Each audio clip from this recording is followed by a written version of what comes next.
Step inside the Octagon, and man, you can instantly feel it. The air is thick, the lights are blinding, and the pressure is just absolute. For years, making your UFC debut meant you were basically entering the lion's den.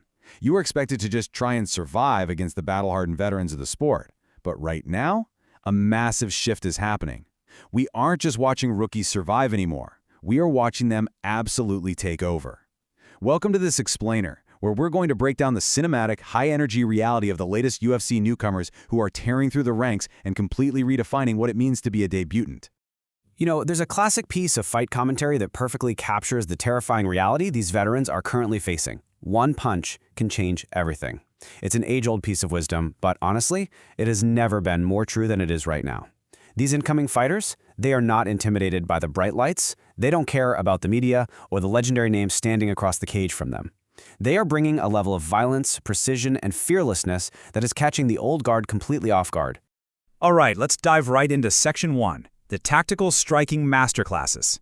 Now these modern rookies aren't just wild brawlers swinging for the fences hoping to get lucky. No, these are cold, calculated assassins who are picking apart seasoned veterans with absolute precision. Let's look at the sheer technical brilliance we just saw from Jean-Paul Labasani in his debut against Jack Congdon.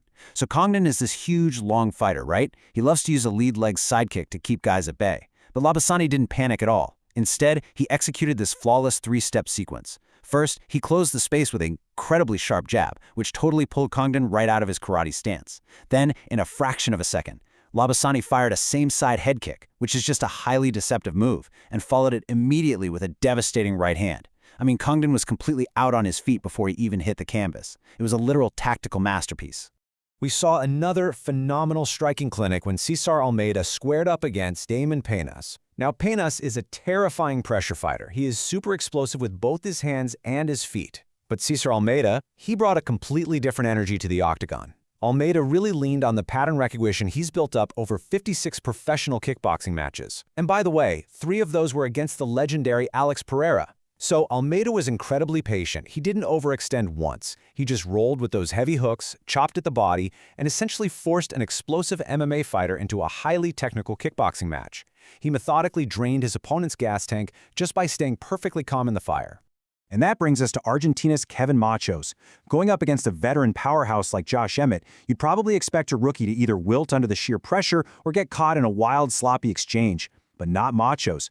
What made Machos so insanely dangerous was his elite fight IQ. He was showcasing head movement that looked like it belonged in a professional boxing ring. He didn't waste a single ounce of energy out there. While Emmett was throwing these massive looping power hooks, Macho just calmly slipped off the center line and fired pinpoint accurate counterstrikes right on the button. It was such a stunning reminder that sharp accuracy and calm composure will almost always beat wild looping power. Which brings us right to Section 2, grapplers entering the fire. Okay. So we've seen the strikers, but what happens when world-class grapplers, athletes who have spent their entire lives rolling on the mats, are suddenly forced to abandon their comfort zones and trade blows in the center of the cage? It's the ultimate question for any grappling specialist transitioning to MMA, right? How do you survive a firefight when your very first instinct is to shoot for the legs? Well, we got our answer in the highly anticipated debut of Olympic gold medalist Gable Stevenson. Stevenson squared off against Elijah Ellison, a guy who was throwing absolute heat right from the opening bell. And this fight perfectly captures the heart of these new rookies.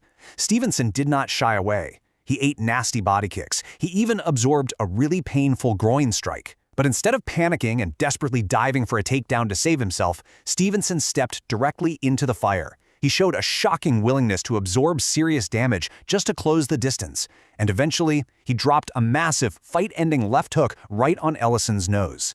It was this nasty, gritty performance that proved this world-class wrestler is completely unafraid of throwing hands.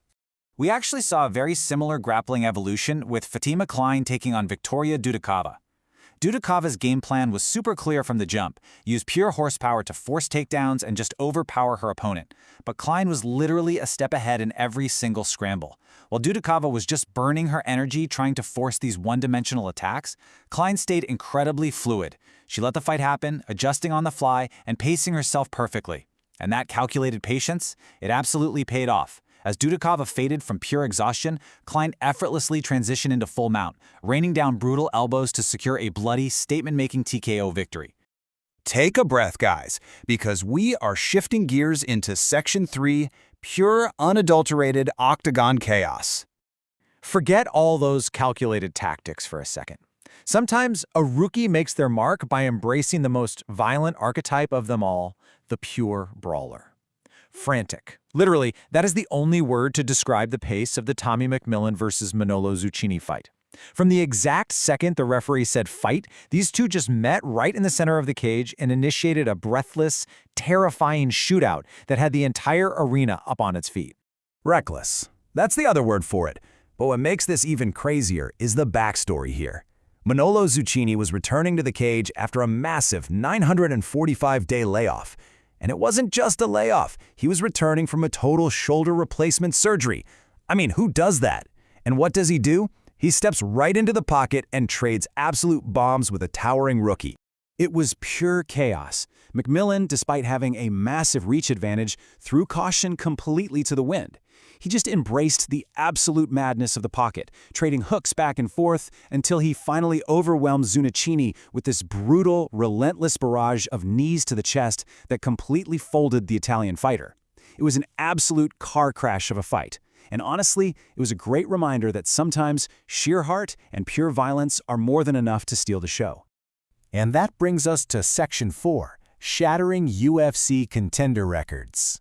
This brings us to our final and perhaps most terrifying archetype of the rookie takeover, the record shatterer. For years, when you heard a fighter was from Dagestan, you just expected relentless wrestling and smothering top control, right? But rookie Magomed Zanukov is completely redefining that fearsome Dagestani fighting style. The defining element of this matchup was the sheer clash of styles between Zanukov and the insanely durable Lucas Kishard. See, Zanukov abandoned the traditional grappling-heavy approach entirely. Instead, he put on an absolute kickboxing masterclass. Kishard brought this extreme forward pressure, just eating shots that would put away 99% of the UFC roster. But Zanukov met that pressure with a flawless game plan. He makes deep body kicks, head kicks, and lightning-fast combinations, maintaining an absolutely mind-bending pace across all 3 rounds.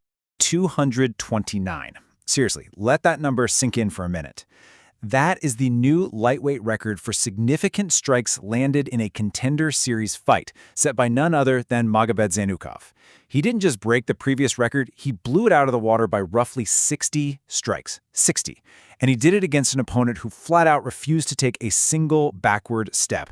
It was just an awe-inspiring display of cardio, technique, and ruthless, ruthless volume.